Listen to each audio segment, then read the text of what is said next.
Okay guys, malam ni kita main korang kena teka perkataan daripada huruf. So aku bagi satu huruf, korang bagi perkataan tu dalam bahasa Inggeris saja. Tak boleh guna nama, tak boleh guna-guna yang benda yang tak logik lah. So make sure ni yang orang cakap apa dah, yang direct je. So korang diberi 3 nyawa dan 3 saat je untuk jawab. Lepas 3 saat kita akan potong nyawa and then kita akan bergerak ke peserta seterusnya. Benda ni akan bertukar huruf selepas seorang peserta tersingkir dan kita akan start balik daripada ni lah, yang mana yang lepas tersingkir tu lah. Boleh? Boleh? Okay, huruf pertama bahasa Inggeris jawapan bahasa Inggeris huruf R. Start. Uzi. Ready. Radio. Ridiculous. Reverse. Lapan. 1, 2, 3. Okay. Tan. Rolling. Go. Racing. Lapan.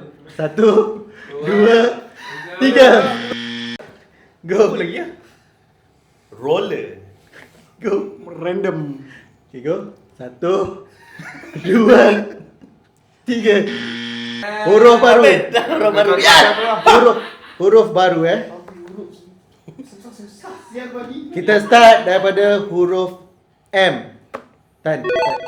Maze. Mum. Tan. 1. Meat. Many.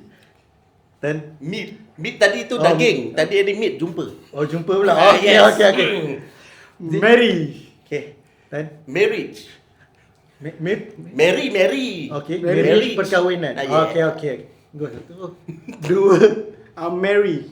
Ha? Macam Merry Christmas. Oh, Merry Christmas M-E Boleh ke?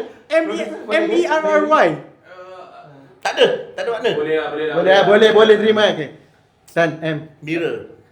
1. Mary, biskut Mary. Tak boleh. Tak boleh. Brand tak boleh. Brand tak boleh. Okay. Mania. Tadi dah jawab sana lah. Kita potong lah. Okay. Potong nyawa lah. Potong nyawa satu. Okay, go. Muzzle. Muzzle ni yang betul. Okay. Muzzle? 1, 2, 3. 1, 2, 3. Okay, Tan. Maki. Maki. Potong. Tak, dia salah jawapan. Potong. Okay, go. Master, okay, go. 1, 2, 3. Okay, 2 sama tinggal 1 nyawa. 1.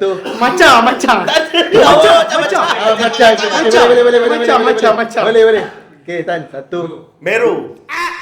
Mary kat tepat. Oh ya. Kita ada pemenang ni. Boleh. Tak nampak. Seberang. Meru apa ni?